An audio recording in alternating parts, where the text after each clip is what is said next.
according to the Dallas News, investigating parents of transgender youth has agency on the brink of collapse. Here's what's happening. This is how upside down our world is. I believe, and we used to all believe this, that we would never mutilate our children. I remember when we would talk about breast augmentation for teenagers, and the only thing that any parent would ever say was okay, I should say most parents outside of Hollywood would say, was if it's breast reduction because of the back and everything else, okay. But you didn't augment your 16-year-old's face or their body for vanity. Now we're fine with chopping limbs off and putting chemicals in their body that forever change them. This is how upside down the world is. In Texas, you can't do that. In Texas, we're saying that is child abuse.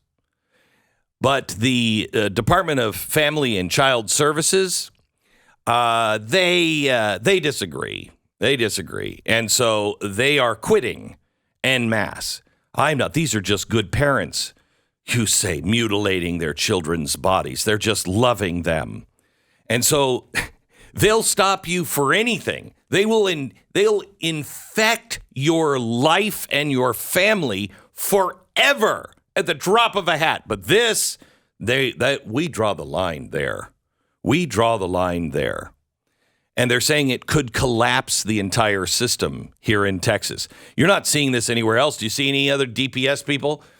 You see anybody that's protecting children for the state in any state quitting because they're like, no, this is wrong. Can you imagine? Can you imagine standing up and saying, I draw the line at those people who say cutting off the limbs or pieces or appendages of children and giving them a chemical that forever stops their growth? I can't believe you say that's child abuse. I can't believe that we should even be bothered to check in on those parents. Did you want me to go back and read the quotes about fascism from earlier in the week? Because I think I got it. Okay. Now, on the good side, Kennewick School Board in Kennewick, Washington. By the way, Kennewick is, if I remember right, is on the eastern side of Washington, eastern Washington. Completely different, at least used to be, from the western side. Western side, too much rain. It just kind of, you got moss on the brain, I think. On the other side, it's more conservative. The Kennewick School Board just voted 5-0 on a policy which bans educators from teaching CRT or that their race determines their value or worth. Also, it requires students to learn factual U.S. history in all disciplines at the school. So that's some good news. Now, California schools. The California School District has ordered health textbooks touting 10 sexual orientations, such as androsexual, polysexual, gynosexual, and 8 other gender IDs. Scoliosexual, demisexual. What are those? Well, our kids will know. They'll teach it to us old people who we don't know as much as our children do. I'm doing some research on something that I want to share when I get back from vacation, and it is all on why are the pronouns and why this transsexual thing, why is that so important to the left? We have gone from, hey, gay marriage, people should be able to marry for love, to teaching our children almost, and maybe we are, teaching our children how to use a stripper pole with a guy who says he's a woman. What the hell is going on? Why is this so important? Beside, it's the last line. You get down to minor attracted adults, you've crossed the last line. I believe you're thinking of MAPS, which would be minor attracted persons. We don't want to. Yeah, that's right. Okay. This and the pronouns. Notice one thing. The left isn't interested in a second person pronoun. Okay? They are not interested in first person pronouns, I and me. Those are the pronouns that would require personal responsibility.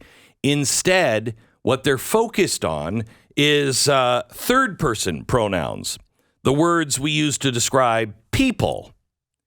He, him, she, her, they, them. They want to pretend to be something or someone else. Why? Glad did an interview on this on NPR, and they said pronouns are basic, I'm quoting, basically how we identify ourselves apart from our name. It's how someone refers to you in conversation. So this means not only do they want to control what you say to them, they also want to control what you say about them. Manipulative? Yeah, you bet. Narcissism? Absolutely. These gender imperialists want royal titles. They want to be honored. You know, maybe they're announcing their rank in the gender army. I don't know. But they also, and this is worse, want you to destroy objective truth and change reality. They want to destroy common sense and replace it with an entirely new way of not thinking, a new way of life. They don't like reality. Too many rules, too many limitations, too much responsibility. They tell us now the word pedophile is discriminatory, so they've rebranded it minor attracted persons. When do we start calling murderers harm attracted persons? Language is what allows us to be free. Language is what separates us from animals. Language is what allows us to communicate with one another. Language is what we have in common. Language is something that we share and exchange. It is our community, and it is subjective. Language contains all truth. It is also the tool needed in order to uncover truth. It is the embodiment of understanding. If I might quote the Bible, Proverbs 18, verse 21. Look it up in your scriptures, please. When you have it, raise your hand.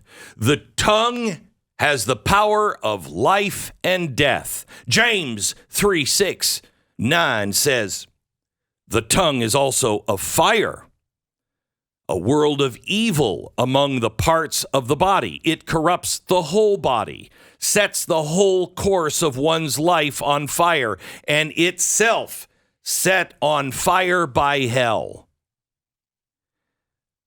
Language. What we say about each other, what we say about ourselves, what we say. God spoke it and it became. We speak something and it becomes. That's why it is critical not to take another step. In fact, if you've already crossed the line, turn around and go back. Do not say things that are not true. By saying them, even if you're thinking to yourself, I don't believe that at all, just by saying it, you help make it true. This is why Christ is described as the Word and light. The opposite of light is darkness. What's the opposite of language? What's the opposite of the Word? It doesn't have a name, but it is alive all around us right now, speaking through leftist policing of our language. The authoritarians that claim they're fighting for freedom. Yeah, you have that? The authoritarians who say they're fighting for freedom. How is that possible? It's not. But if they confuse the language, war becomes peace. By enforcing pronouns, they promise that we will be free. But what they really want is to imprison us. Because if you won't comply to their faith, the Grand Inquisitor says you are an extremist, a terrorist, or their enemy. Their mission is total destruction. Society, for them, is the battleground they've always fantasized about conquering by force.